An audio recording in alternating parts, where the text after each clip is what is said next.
I've been looking through old yearbooks, and I think like junior. It was either sophomore or junior year in high school. One of the plays we did was Much Ado About Nothing, but our theater director went a little crazy, and this was actually pretty cool. He decided, it's like, we don't know how ticket sales are going to be for this one, so we're going to bring the audience on stage and do the show in the round. Oh, what? Okay. So there was like four different places for the audience to sit with pathways between them, and in the middle of them was our stage area, and we built a functioning fountain on our stage, which was pretty cool.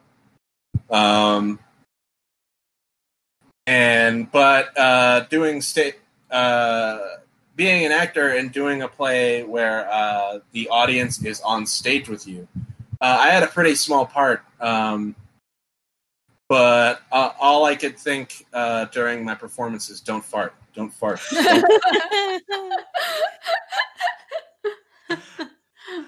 Welcome to Undercooked Analysis. That seems like as good a place as any to start. Don't fart. Don't fart. Don't fart. Yeah. Hi, everybody. It's the show. It's the show that you know with the people you like. Except me. Most people just put up with me, honestly. Unless you don't know or like us, in which case, hi, and what did we do? I don't know. Should we introduce ourselves? I guess we should. I'm David. Please allow me to reintroduce myself. My name is Alan. Hi. Hi, Alan. Kaela's over here. Thank you for allowing me to reintroduce myself. You're welcome. Pleased to meet you. Hope you guessed my name. I am your. Oh God, what? I'm trying to remember that line. Like, I'm your MC. Or there's. I'm your. Are you? Okay, so we have DJ Jazzy Jeff. Let me clear my throat. I'm Kaela. Hi, I'm Seid, and I've been sober for 3 months. Congratulations. Thank you. 3. Yes, that's an impressive feat, honestly. So here we are again. It's always such a pleasure. We are. This is the first episode of October that we're recording. Actually, woo! Best month of the fucking year, even this year. This year, we're finding ways to make it work. Welcome to Halloween month, everybody. I love that our generation has kind of really made it so that the entire month is Halloween, and we don't just have to celebrate it October 31st. Like, we usually start like late September. Well, I mean, it was initially kind of forced upon us with like retailers fucking started selling shit all the way back at September. Mm-hmm. Yeah. And like, honestly, if you go shopping for Halloween shit the first week of October, you're out of luck because that shit's already on clearance. Oh, yeah. But man, we own it now. Like, we own the season. This is what we do. And even without the usual amount of stuff because of the unfortunate circumstances we find ourselves in, there are still things to do and people getting into the spirit of things. Kaela and I, when we go for walks at night, we will see people slowly starting to set up their decorations. We're walking down this one like long green belt, and I look to the left and I go, Kaela, I can't tell if those are just 3 people standing really still in that yard way over there, or if those are like Halloween props. And then a couple nights later, I go back and confirm that they're Halloween props, which I'm glad about because the other time just spooked me kind of. Well, they were like 7. There's like 3, like what? They're 3 Grim Reapers, and they're like 7 feet tall. Yeah, it was pretty horrifying. Especially because of this, when the time we went over and looked at them up close, the lights were off in that yard. Well, so it's just these 3 Grim Reaper silhouettes. Well, we walk very late at night, usually around like 10. Well, not maybe 9:30ish. 9:30, 10 between 9:30 and 10 p.m. So we're trying to avoid people. Yeah. So we get whoever does keep their lights on. It looks amazing. Whoever turns their lights off, it's fucking horrifying. Wasn't there also a witch sitting in a chair? Yes, there was just a witch witch sitting in a chair. In a rocking chair. I'm spooked. It's spoopy. But Yeah, there's stuff to do. Sounds spoopy. No, it's very I finally got my hands on a bag of autumn mix. Nice. Which is candy corn, harvest corn, and mellow cream pumpkins. Ooh. And I'm halfway through the bag. And yeah, it's a lot. It's a lot of sugar. That is quite a lot of sugar. Fucking mellow cream pumpkins, huh? Yeah, mellow cream pumpkins are the best. And if anyone here is ready to talk shit on candy corn, you're wrong. Kaela's. I'm a little scared. Kaela is sitting here. I will keep my mouth shut. But she's biting her lip. Kaela, is that blood? Is that blood running down your lip? What are we reading? So we're returning to our old friend Atticus Garrison, who, for a while it felt like we were getting stories from like the same three people over and over again. So I wanted to give some space because we last time we read an Atticus Garrison story, it was in a short and shivery. But Atticus has contacted us again with saying, I have one more story submission for your perusal to read. No UCA as you see fit. I think he meant to read on. On UCA as you see fit. Your insight is always appreciated, and I always look forward to listening to your insight and humor. This story is inspired by a real island near my hometown. I will let you and the gang decide what parts are real and which parts are fictitious. Look forward to hearing from you. Keep up the good work. Thank you, Atticus. Thank you, Atticus. We always look forward to seeing your stuff. So this should be good. So this is a NoSleep story. I'm done. Bye. Okay. So now that Kaela's gone. Shut up. Oh my God, she's back. And there's no more blood. Are you the real Kaela? Surprise, I'm a vampire. She's a vampire. So yeah, this story doesn't have a super no-sleepy title. The title of the story is The Abandoned Island Near My Hometown. Which I guess is a little no-sleepy, but not quite. Well, it doesn't have the whole and I wish I never did. Yeah. It's a restrained no-sleep title. Yeah. Well, it's it's interesting because we've read a few no-sleep stories in the past that have actually, when the last episode we read The Game, which was a no-sleep, posted on NoSleep, but it was just The Game. No other features to it. No long explaining titles, just The Game. So, you know what? Maybe the balance is starting to shift back a little bit. Admittedly, though, this is posted about 7 months ago, and Atticus shared this with us way back in June, and I've just been holding off on doing this one for a little while. Apologies, Atticus. Anything that gets sent to us, we will get to eventually. I promise. So, and we still have a decent backlog of stuff. I just want to give due diligence when I get a chance. So here we are. Before we hop into the story, there is I have a creepy adjacent funny little story I wanted to get off my chest. Okay. I was talking to someone about internet horror media. Mm-hmm. And I was trying to remember the name of Dear David, if you guys remember Dear David. Oh, I remember. Wait, I've heard of this. This sounds familiar. Doesn't ring any bells. Dear David was the Twitter account about the guy who had the ghost of the kid in his apartment. It's Adam Ellis, right? Wait, Yeah. it's Adam Ellis, right? Yeah. I heard of this. Yes. I have not. Actually. Yeah. So I was trying to tell someone about Dear David, and I couldn't remember the name of it. So I said, "Damn, Daniel."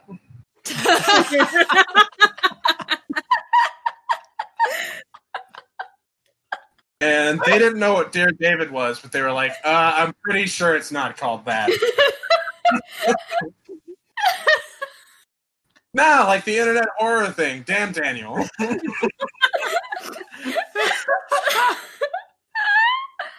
Holy Imagine the situation where someone looks down at someone's shoes and they are like an eldritch abomination. It's like, what are those? Damn, Yeah, that's right. Damn, Daniel. And then Daniel goes to hell. But the white Converse remain. Holy shit.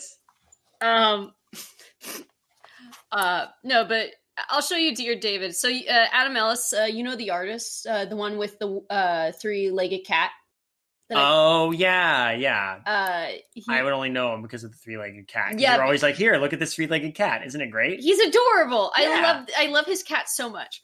But he actually has this whole like Twitter thread about his like horror stories about being in a haunted house, and it's called Dear David. Interesting. Okay, yeah, I'll take a look at that. That sounds interesting. It's very long, just letting you know. Yeah, it's fine. Yeah, it was like it started with like, you know, like a creepy Twitter post here and there about it, and like people were started demanding more of it, and I think he just grew tired of it. No, it actually got optioned into a film. Oh, really? Seriously? Yeah. Which, if it ever sees the light of day, I'm sorry, Adam Ellis, will probably be really bad. Oh my god, yeah. Yeah. It's probably stuck in development hell just forever. I mean, it's probably stuck in development hell with a whole fucking lot of things right now. Yeah. Oh my gosh, good point. Geek Love, stuck in development hell. Development hell, the movie, probably stuck in development hell. That would be a good, actually, okay, I know we haven't even started the story and we're already doing this, but like, I just thought of this. This is brilliant. Okay, if I may. It's a horror movie about someone literally going into a development hell, and it's full of all the ideas for movies that never happened and are permanently trapped there. And then you could have just like Cabin in the Woods style wacky shit come out of nowhere. Stuff that never got off the ground. I could see it. I like it, like a purgatory for unmade movies. Sort of like thank you. It's like it's like the Wasteland concept they had in Epic Mickey, where everything that Disney had abandoned and forgotten ended up in one world. But in this case, it's like maybe a vault. It's literally a vault somewhere, and the stuff in it gets unleashed. Well, how far does it go? Because there's some pilots that have been filmed. I'm saying all the stuff in there would be like, you know, fictitious because it would be made up for this, but it would feel akin to stuff that you would like imagine would have never seen the light of day, you know? There's awkward soap operas and like weird things about Hitler. I don't know. It's kind of like that. So there are two scripts I read, and I don't think they'll ever see the light of day. One is like the best script I ever read that was so fucking funny. I laughed my ass off. That takes place in a prison. That'll probably never see the light of day. And then there's this 3-hour script about like robots in an underworld with gangsters, and I hope that movie never sees the light. Guillermo del Toro's Haunted Mansion never will see the light of day. Is there too, so there's that. Damn it. Yeah. All right, let's do this. Which order? Let's see. What's another arbitrary way that we pick this out? We've done alphabetically. We've done by birthday. How about last name? I don't know. I'm struggling here. How about there is an abandoned island near my hometown? Oh, God. It has long been known to me and my friends as Eldris Island. I can't tell you where the name comes from or what significance that it represents. It has been abandoned for as long as I can remember, and for as long as my parents can remember. I lived on the Iowa side of the Mississippi River, about 20 minutes from Davenport, Iowa. The heavily wooded island is home to a number of biking and walking trails, as well as a small corner of the island that has a number of ramps and grind rails for BMX biking. Damn, that sounds bitchin'. I used to go to Eldris Island every summer with my friends to ride our bikes off the assorted ramps and hills. It had a certain aura of mystique to it. There was a rust-coated steel bridge that served as the only connection between the mainland and the island that you had to cross. And to get to the bridge, you had to go through the wreckage of an old corn processing plant that had long been abandoned due to outsourcing. I guess Eldris isn't special in any real respect outside of the stories that we were able to make about it to scare each other. All right, I'm here for this. I like this. I like the details. I know Atticus said this is based on a real place, but I do wonder how much is being embellished and how much is being embellished and how much is factual. So that's cool. I like that. Decent suspension of disbelief. All right, we're doing this. Here's how we're doing this. who once it's like rolling initiative. Everybody once someone steps in, then it's their turn in that order for the rest of the time. So who's after me? It was the fall of 1996. My best friend Jose and his cousin Grace, who came into town every fall and summer break, were always by my side during those weeks. Whenever we were bored of playing Mario Kart together, brackets, one of us kept winning and we got annoyed and stopped playing. One of us would not stop playing Donkey Kong Jr. Go ahead, yeah, keep bringing the fucking blue sparks. I'm not inviting you to my house anymore. That's when they throw the, fuck this game. I'm done with this shit. Did you blue shell me? Did you fucking blue shell me? Or just wanted to spend some time outside. We would beg our parents if we could go for a bike ride. We never mentioned that we were going to ride to Eldris. More like Smeldris. McCavity. Oh God, please don't bring that up.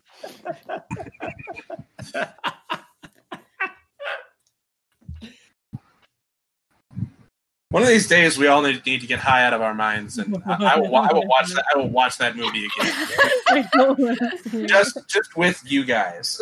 You realize that this is what we're gonna do when we have the capacity to be together in person again. Oh no, right? I figured we'll get high as fuck. No, I figured with the time if we get together, we will be hugging each other for an hour.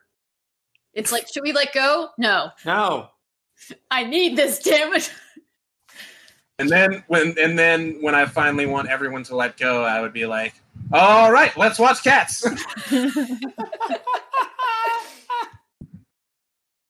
and then most of you are like, "Well, this was a good visit. Get out of our house."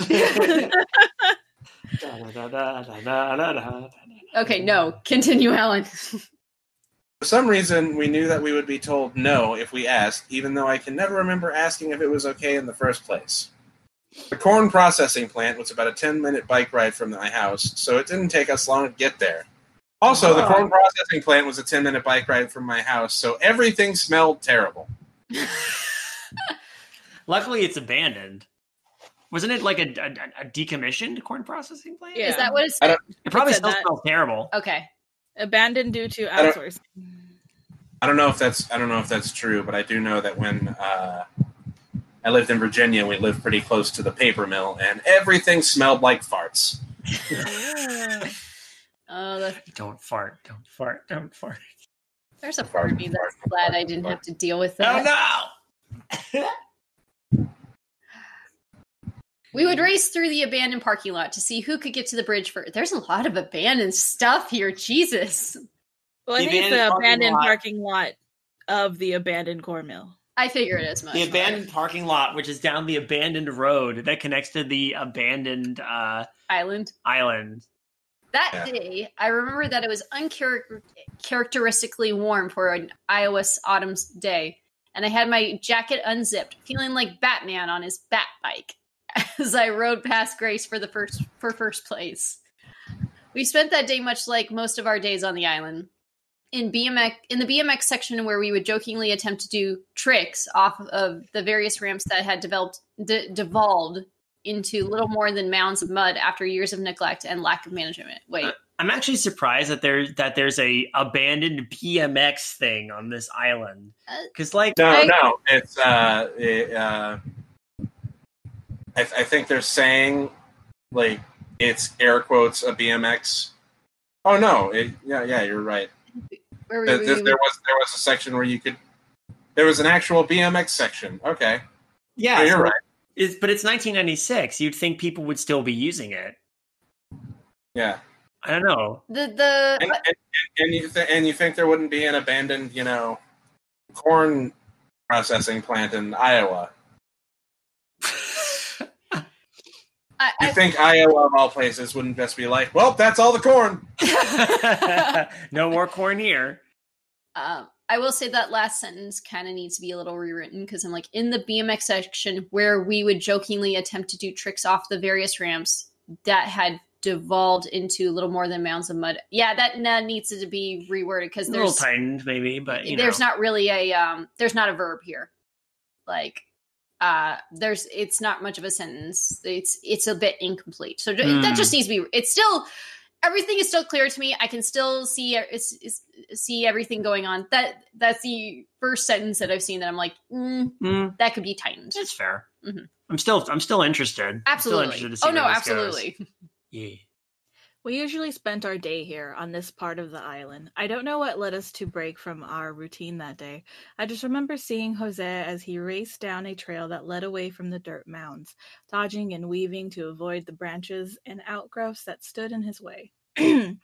Grace yelled out from somewhere behind us. It was exhilarating racing into the unknown. Sorry. We just watched over the garden wall. Yeah. Not knowing where the path would lead us. I was close behind Jose as we reached a clearing. I made a move to swerve to the right of him as the path wound in front of us. I was so busy paying attention to where he was that I completely missed that we were rapidly approaching the edge of a large pit. That's a punji pit. Fuck. It's gonna be Towards sharp. the edge of a large mosh pit. I don't know how we didn't notice it before. Abandoned mosh pit. Yes. Abandoned by mosh pit. Jose was able to quickly slide his bike to the side and miss the hole. I was not so fortunate, careening over the edge and into the ditch below. I don't remember much about the fall itself. I just remember having a hard time catching my breath. I was staring up into the gray autumn sky and gasping for air that wouldn't come. It was the first time that I remember the wind being knocked out of me, so my fear continued to escalate until I was finally able to get a full gasp of air into my lungs. I looked around. Time out. I just wanted to say this is hella relatable. Who here has had the wind knocked out of them? I have, but it's been a long time. Same. Cool. Who here, the first time they've ever had the wind knocked out of them, didn't know it was a thing that could happen and freaked the fuck out? Not me, admittedly. This was because it happened to me during a martial arts class, so I was kind of. Cool. I was very young. No. I was hanging upside down, like the dome-shaped jungle gym, a metal one that's just like completely dome-shaped. Mm-hmm. Oh, you mean those ones that they will never make ever again because they were? Yeah. I was hanging upside down, like right in the middle center in the dome. And just lost my grip and fell like straight on my back. And was I couldn't. I had the wind knocked out of me, but I didn't know that was even within the realm of possibility of things that could happen. Uh-huh. And all I could think of was like, "This is it. I'm legitimately dying right now." Oh my god. Ah. How old were you? I think I was like 9 or 10. Oh, jeez. Poor young Alan. Cripes and a half. It was elementary school for sure. Mm-hmm. So. I mean, I don't blame you for being freaked out. That's not exactly something that's told you. He's like, oh yeah, did you know if you hit the ground, you could feel like you're losing, like, it feels like you got the wind knocked out of you? No, it actually happens.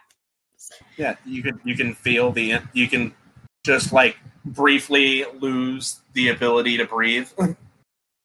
Yeah, no, it's fucked up. Anyway. Pause. Sorry, I have to send the message to my mom really quick. Okay. That's fine. The gentle wind beckons through the leaves as autumn covers fall, dancing in a swirl of golden memory, the loveliest lies of all.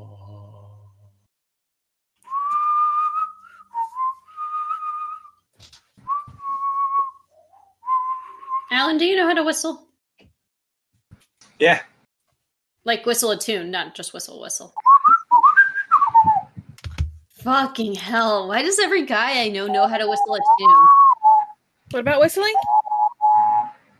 So I can't whistle a tune, but for some reason most like guys that I know can whistle a tune. I can whistle tunes, but I can't do like a taxi whistle. Oh, see, I could do that without using my fingers. It's oh God, again. Wow, I'm not really getting it right No, now. I can hear it. It's gonna come That through works. the No, mic. that sounds legit to me. Okay, Yeah. I've done it louder. That's why I'm like, Oh no, exactly. You can do that. It's amazing. I looked around and saw that I was in a hole about 40 feet in diameter, vaguely rounded, almost like an asteroid crater you see in sci-fi movies. There we go. I fell in a pit. Luckily, there weren't sharpened stakes at the bottom. That's what I was thinking. Sadly, it was not a mosh pit. If it would have been a mosh pit, they wouldn't have had the wind knocked out of them. There would have been a crowd surf situation for a bit, and then they would have been just moshed and thrown around all over the place. Alan's next, right? Yeah. Yeah. Okay. Jose followed my gaze to it too. Wait, no. No. Jose and Grace. That one, gotcha. That's all right. Jose and Grace were looking down on me with worried looks. Is that They were also just looking down on me in general. the sequel to Will and Grace?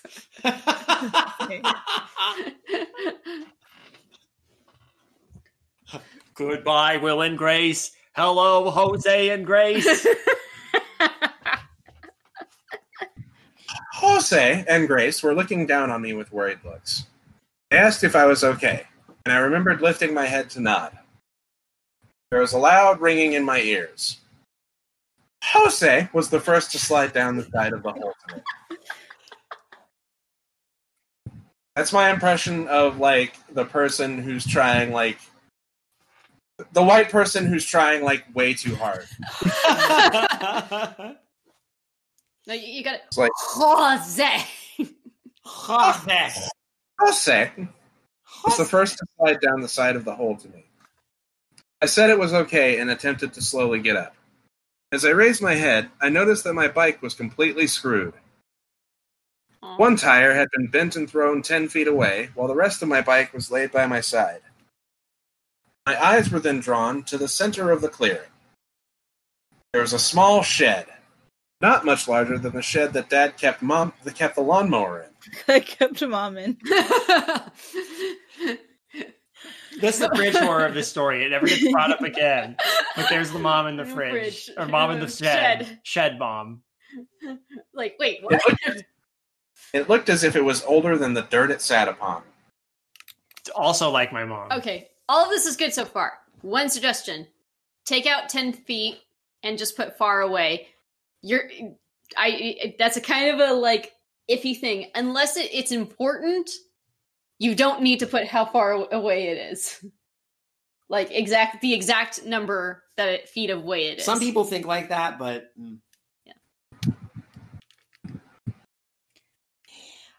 It's your turn. Okay, now I can sound. I'll make it sound even more white. Jose followed my gaze. Jose. Seid is just shaking. I'm shaking my fucking head at all. Yeah, no. It's like we can't even see it, but we know. I know. We just fucking know. You'll know how fucking white you're being. You're being. It's like everybody's being deliberately white. Jose followed my gaze to it too. The shed was a dark brown color with chipped wooden planks barely holding its frame together. I gingerly rose to my feet, worried that any wrong move would send a jolt of pain through my body. Oh, I feel that. God, I know that feeling. It sucks. Uh-huh. Luckily, kids are durable as hell, so I don't remember feeling anything other than mild discomfort as I stood. Keep in mind this kid is recovering from having the wind knocked out of them for the very first time. Didn't you once tell me kids are basically made of sturdy stuff? Oh my gosh, they are. As someone who teaches, as someone who was a kid once, I can say I survived as someone who teaches them martial arts, who has taught them martial arts. As someone who repeatedly punches kids in the faces, David knows how sturdy children are. So many kids just absolutely punched in the face. You can shoot a kid in a third of the time if he doesn't do it. Oh my god! Wow. By this point, Grace was in the. Is this where you go into the monologue from Die Hard? I shot a kid. Alan Shady, 2020.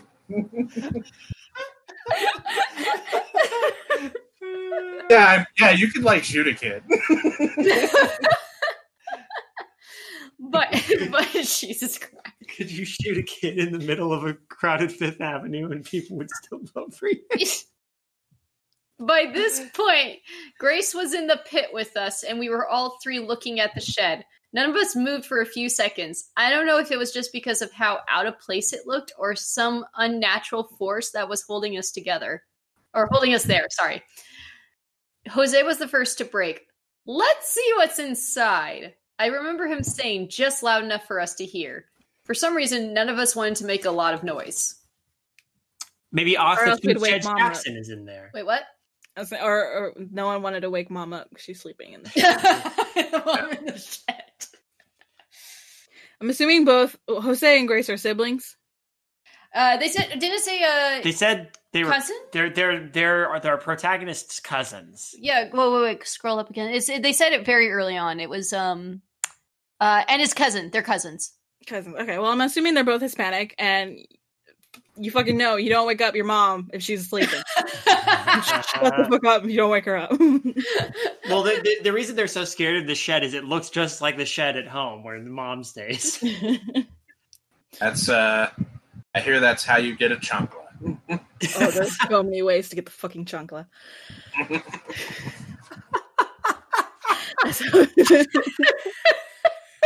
Y'all don't even understand. As Jose started slowly stepping towards the dark shed, I started to follow.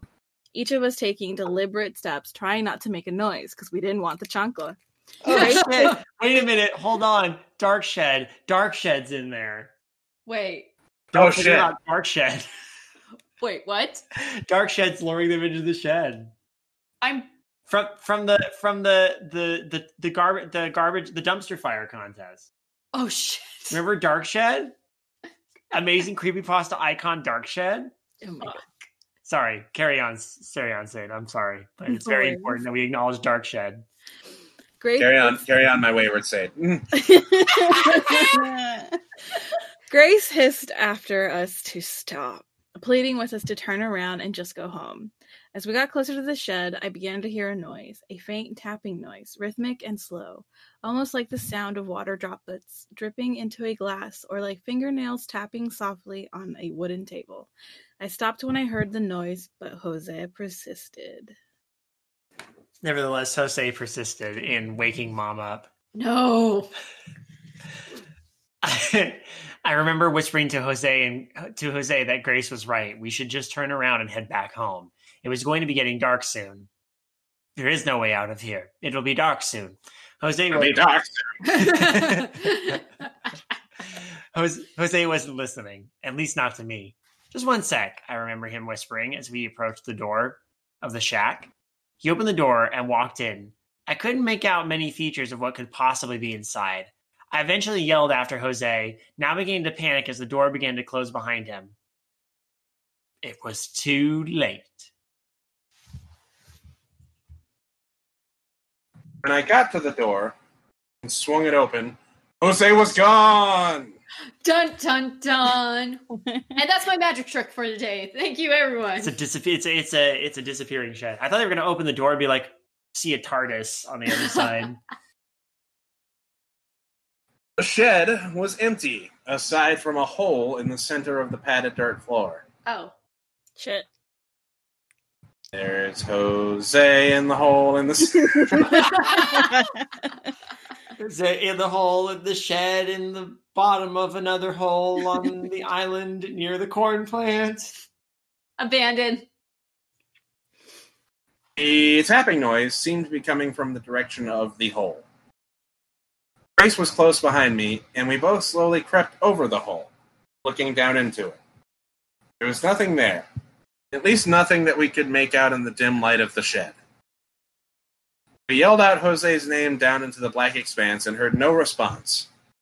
We couldn't see the bottom of the butt. Couldn't see the bottom of the butt? Couldn't see the bottom of the butt. I could swear that in the pitch black of the pit, I could make out a face angled up at us. Eyes and mouth closed shut. Looking back, it was probably just pareidolia. What the fuck is pareidolia? That's when you see faces. I think. Well, I'm assuming it's the thing that our mind likes to see faces, so it will just take like shades or whatever and make a face. That's how that's like how the Bloody Mary thing works. Yeah, right? like if you stare at something long enough, you're probably going to start to see a face. Well, that's an SAT word that I did not know. I'm glad that I learned it. I've learned something new today. Hell yeah. Thank you, Atticus. But I stared at that space in the darkness for what felt like minutes, waiting for it to move. We couldn't see the bottom of the butt, which is a little scary because I'm starting to think that this shed might actually just be an outhouse. Yeah. Oh no! All that's in there is a hole Poor in the floor. Jose. Poor Jose. Grace was panicking at this point, beginning to hyperventilate and almost scream out Jose's name. I just couldn't look away from that face. The tapping noise grew louder still. In the dark of that hole, I could just start making out more and more features of the face's dark outline. It looked like a female face, maybe late 20s or early 30s. Then its eyes opened, and are you sure it's pareidolia? Then its eyes opened and revealed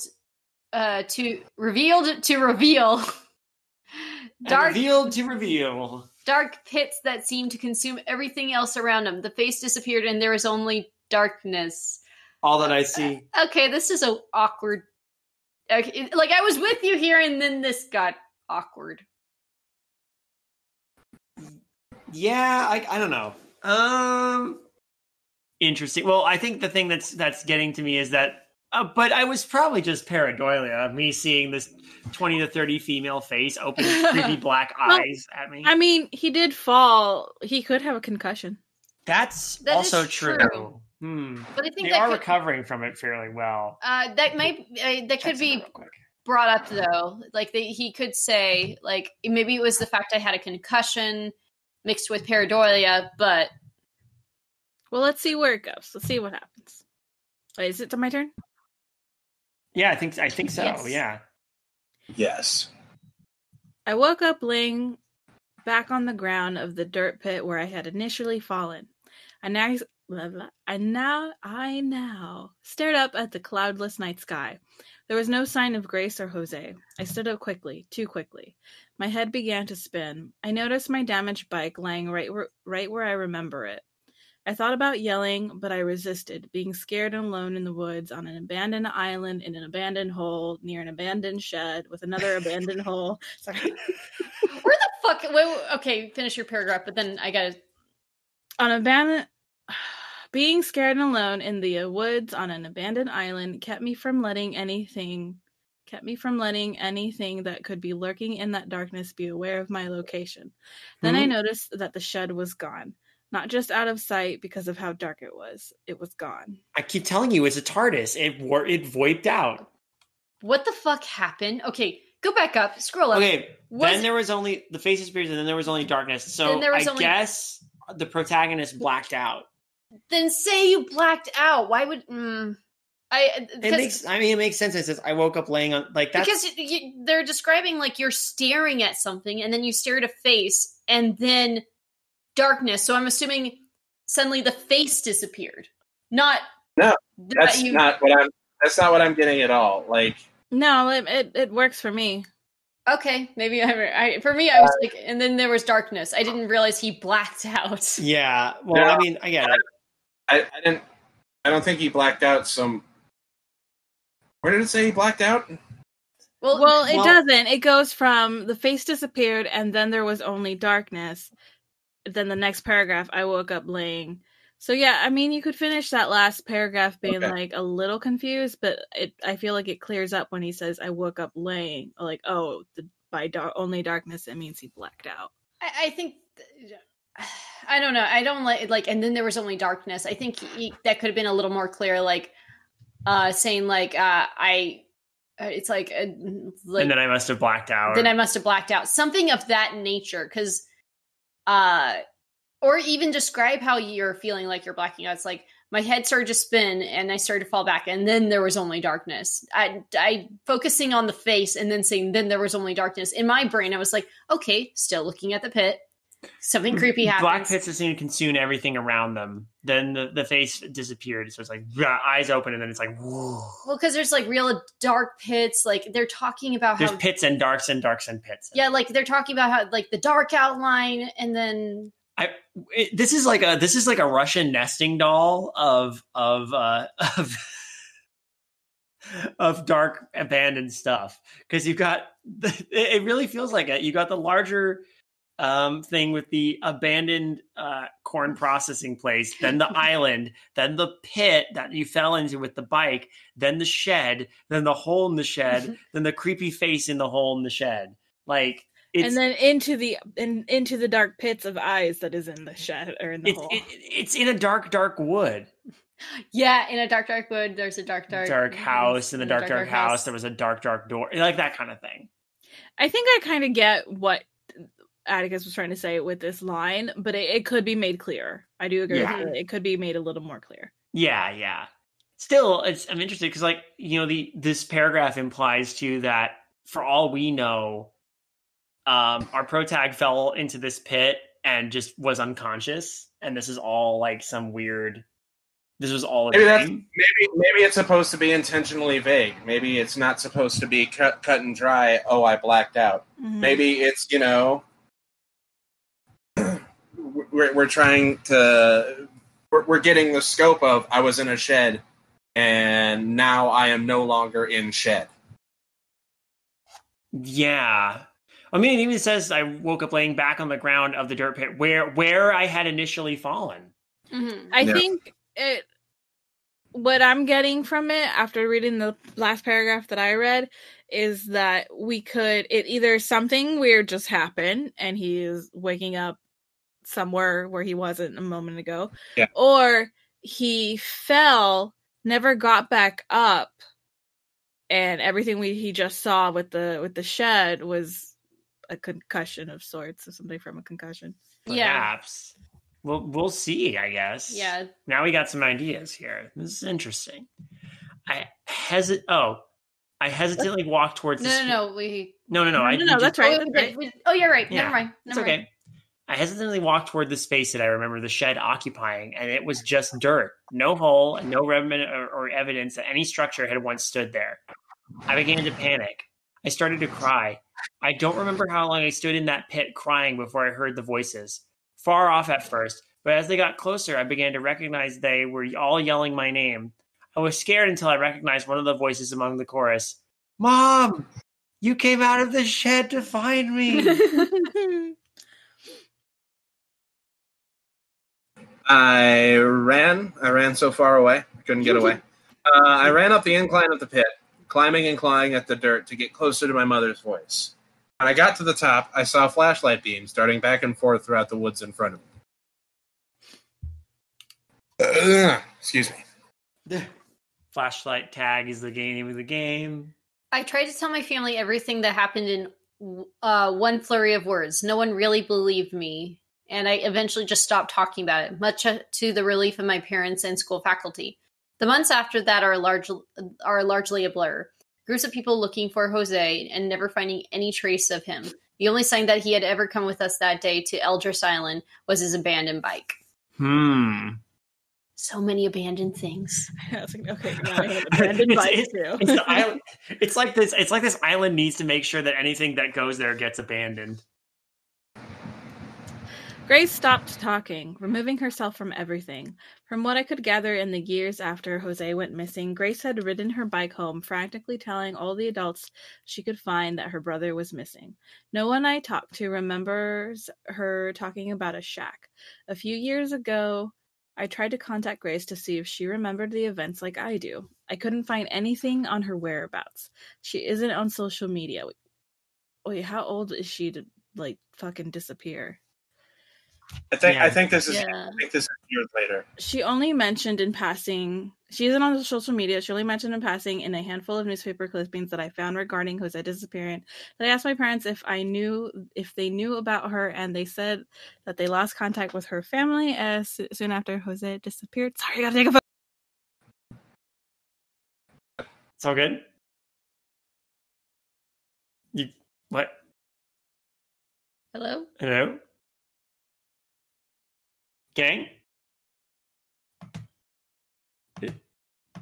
What is happening?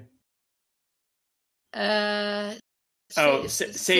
muted. But I can't hear Alan. Huh? Oh, there he is. Okay.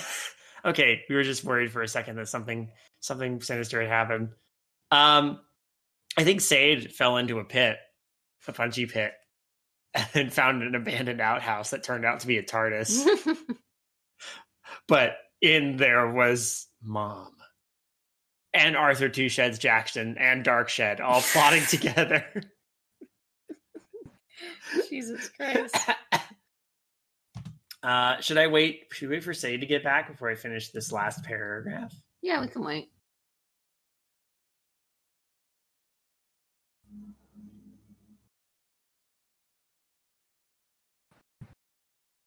There'll be a nice long silence here that future David will notice and then can edit around. Mm-hmm. By the way, Gracie calmed down fairly well. Yay. I think it's working. She's just all curled up against your back. Like a little sleepyhead. She's a little sleepyhead. She's so cute. I'm so sorry. My mom called me in like the middle of that paragraph, and I was like, she's gonna fucking yell at me if I don't answer. No, I totally understand. Yeah, absolutely. Let me reread that last bit. Go ahead. Sure. I was trying to rush through it. I'm going to edit this later anyway, so I'm so sorry. don't worry. No worries.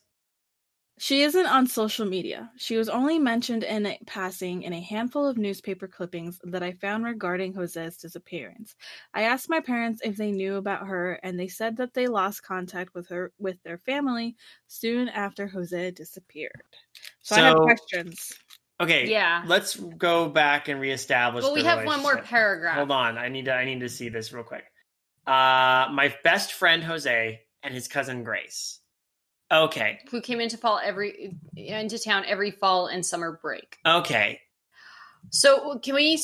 Okay, we got one more paragraph, and then once we finish that, then I think we can start asking questions. Okay. All right. As I grew older, I eventually explained away my recollection of the events as a concussion-induced hallucination dream. Despite this, I still sometimes awaken in the middle of the night to the sound of a light tapping noise, like the sound of fingernails gently rapping on a wooden table. Okay. Yeah. I like that because that's like something subtle enough that you could mishear. What that like ending noise is like so many things could sound like fingernails tapping against a table. Yeah, I like that too. Actually, there we go. There's some ASMR for you. Okay, so just knock shave and a haircut and see if it responds. My one complaint is I don't know that it was needed to spell out quite so much. Like I can't tell if I imagine that because of a concussion or if it really happened. Like I think we gathered. Yeah, I think that's over explaining it. I think we kind of gathered the possibility that could go either way. This could be something actually supernatural, or it could be a concussion. Something that happened after you oopsie doodled your head.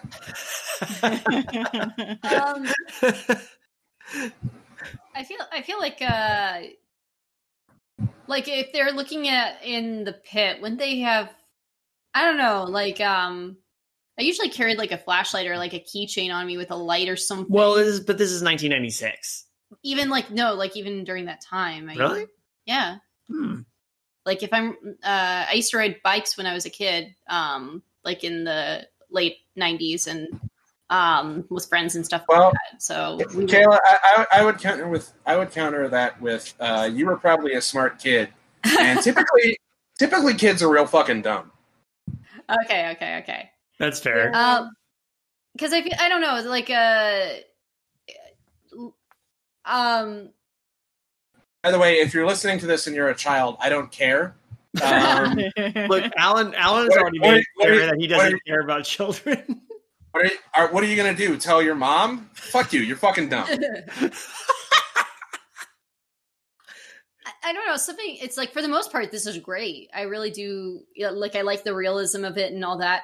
I think when it gets to the part where Jose walks into the shed, suddenly disappears, and they are looking in, and then all of a sudden there's a face, and I blacked out, and then Jose's now missing, and we never talk about it ever again. And maybe it's a concussion. It's like, okay, but Jose clearly went missing.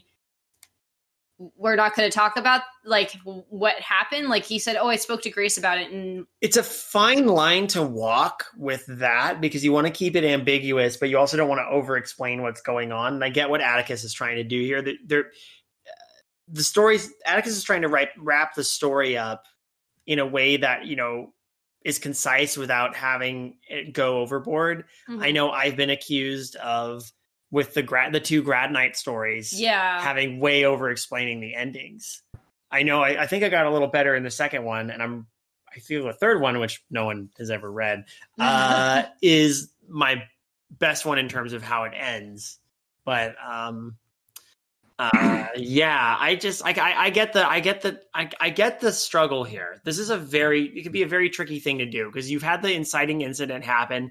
It needs to be left ambiguous kind of, but you have to sort of find ways to give it plausible deniability. Mm-hmm. So, but he went missing, like, and this is something that does happen, right? And it's like we need and now it's like there's two stories. There's a story that does deny, like Grace's story denies his. So I feel like it's also a little like Grace stopped talking and now we can't reach her. Like it's a little too convenient for me. Mm-hmm. In that I'm also wait, is this, did they say this is 1996? How much social media is not that much?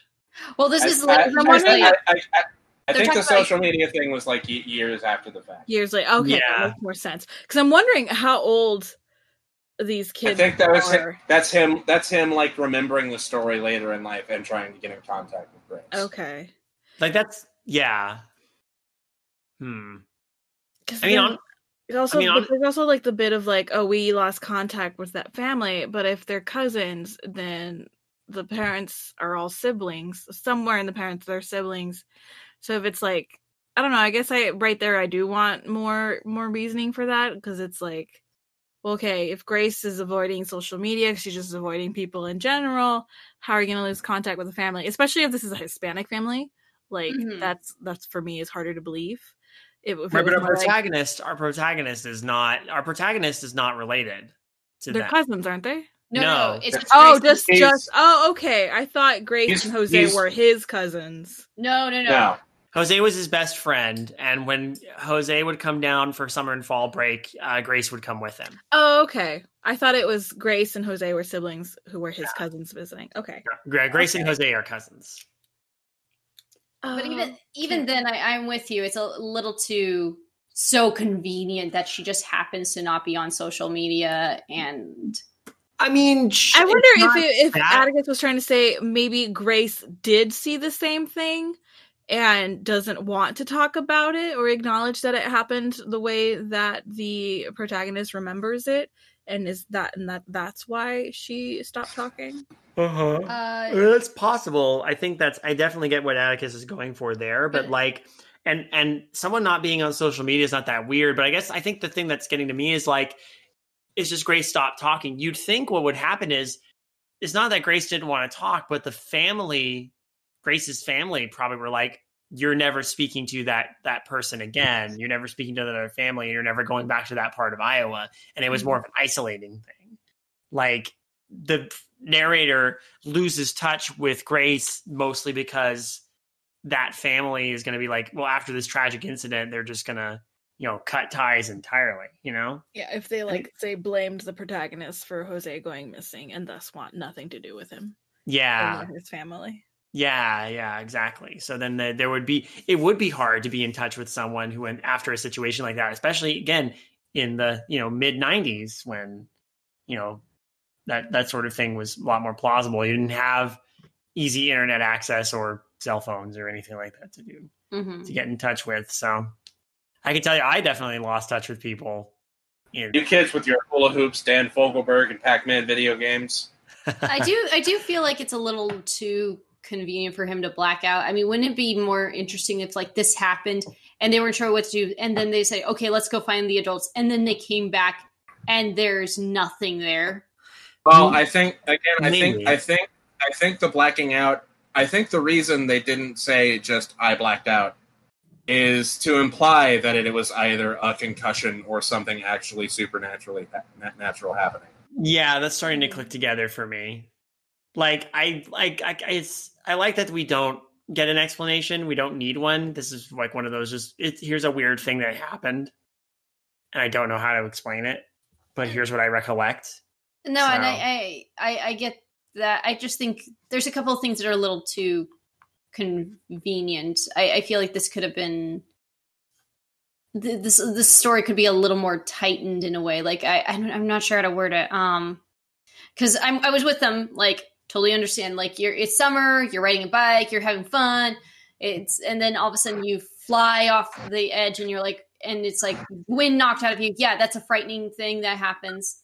Totally can believe that like this whole thing was a concussion, but I think I feel like the description of him looking in the hole and then seeing something, but not sure how to and then it's a little too, I don't know, detailed. I can't explain it. There's something. Is it weird to say that I'm a little underwhelmed by, like, I didn't find the thing in the well particularly scary? Yeah, neither or did unsettling.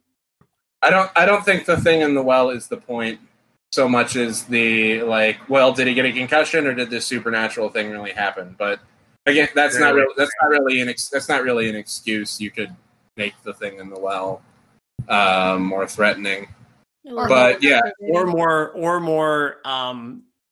more enigmatic, more. But again, I think I don't think that premise of it being either a concussion or something that really happened needs to be laid out as explicitly as it is in the ending. Yeah. Mm-hmm. Like I think we get it. Yeah, I think we get it. I get it. Yeah. I get it. I just think there's like you said, David, I'm a little underwhelmed, and I think there's a way to make this a little more. I don't want it not scarier, but just kind of more eerier. Like yeah, like everything felt so realistic, and then up to the supernatural point that I was just like, I think it's because you and I have been through so many years of reading very similar stuff, and it's like, in order, like an anonymous shed with an anonymous hole, and then a creepy thing living in the hole, or something. Entity. I used to play bass for anonymous hole, which is because Glory Hole was already taken. I was gonna say, was your rival band Glory Hole? Yeah. Someone jumped right on top of that. We couldn't get the Glory Hole. Someone jumped right into that hole and got the wind knocked out of them. I feel like something should be added with like a touch more realism there, because I mean this whole thing felt so realistic up until that point, and I'm just like, I don't know. I'm having a hard time putting my finger on it specifically. I'm not super against the sudden turn into like, oh, something supernatural happening. I kind of, if that was what they were going for, like, oh shit, something creepy and weird's happening, I wish maybe then it was even weirder. Not like really crazy, but just like, I don't know, a little more captivating. But I think the whole Mm-hmm. attempt was to just leave you wondering, okay, did this happen or did it not happen? Like, was it a concussion and they were seeing shit, or did something fucking happen? Nope. And I It's think real. It really happened. I think it definitely I'm needs a little innocent. more polish in trying to convey that, because I think Yeah. there's little things that aren't so tight that is distracting from what the goal of the story is. Mm-hmm. Do we want to give this our freshest ratings? I will give this an abandoned chancla.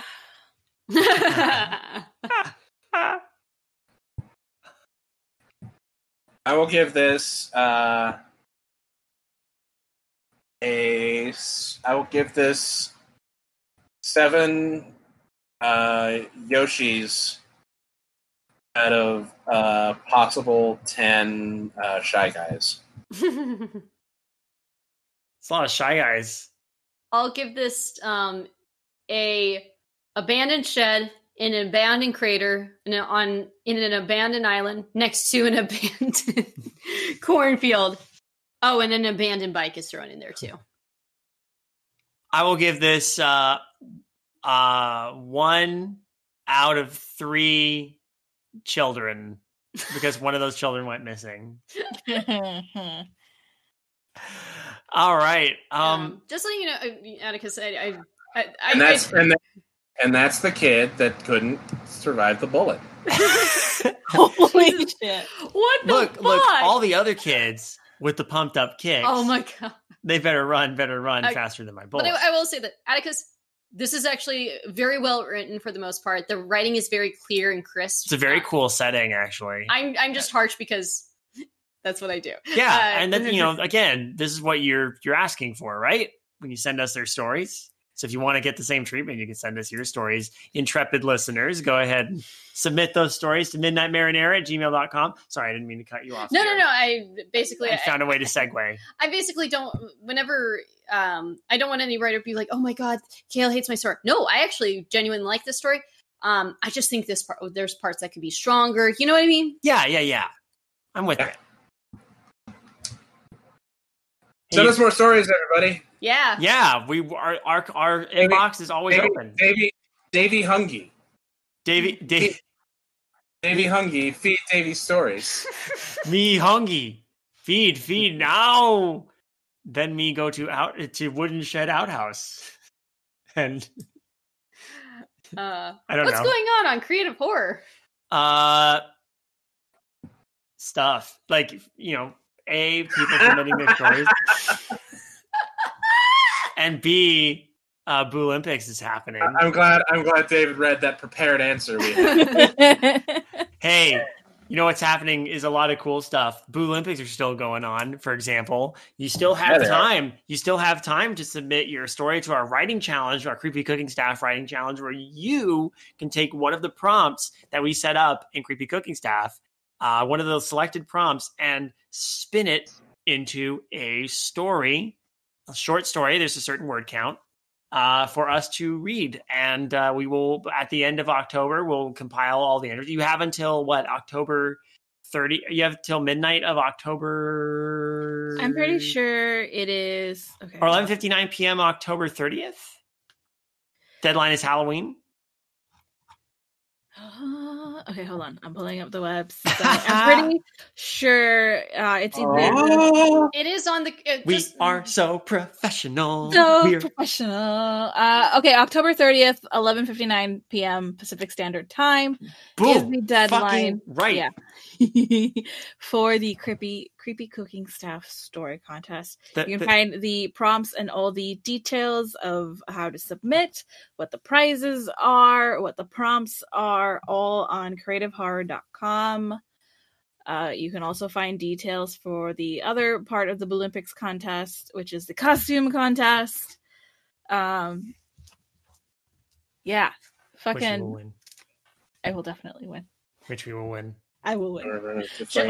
Best fiends. Best fiends. Shadow monarchy when you're standing next to me. Anywho, we also got a Midnight Marinara coming out on October 30th. Yes, indeed. A brand new one that is in the works right now that Kaela has written. Have we revealed the title? I don't think we've revealed the title yet, but I think we'll leave that dangling like a tantalizing cherry. Scrotum. Yes. Hanging over a hole with a 20 to 30 something female face at the bottom. Does that come out Halloween night or the night before? It's going to come out, ideally, it's going to come out on the 30th. Because the 30th is technically the 7-year anniversary of Midnight Marinara. Our first episode released October 30th, 2013. So, yeah. Wow. You know how we're going to fucking celebrate is on a stream. Hells yeah. Oh, we have a stream. That's right. That same night, October 30th, we are going to be streaming. And can we say that we're covering pumpkins on stream? We're covering pumpkins. We're covering pumpkins on stream. You're going to be able to see beautiful faces. Is it unless they wear a mask. Is this going to be a charity stream? Maybe we were gonna make it a charity stream, but we still gotta finalize those details. If it's not a charity stream, that's okay. But if it is, that's also okay. It'll still be fun no matter what. Thank you guys still for coming to our past charity streams. Yeah, well, our last 2 streams were successful. People came in, they donated what they could, and it's very moving that you guys not only support the shenanigans that we do, but some really good causes. And if I could stress one thing about all of this, it's that yes, shooting kids is bad. Oh my god. But like not as bad as people make it out to be. Please don't shoot anyone. Good evening, intrepid listeners. This is the Pasta Shade, the host of Midnight Marinara, and this podcast is part of CreativeHorror.com, a network of podcasts and creators working together to build a constructive community of horror fans. For more content like this, visit us at CreativeHorror.com.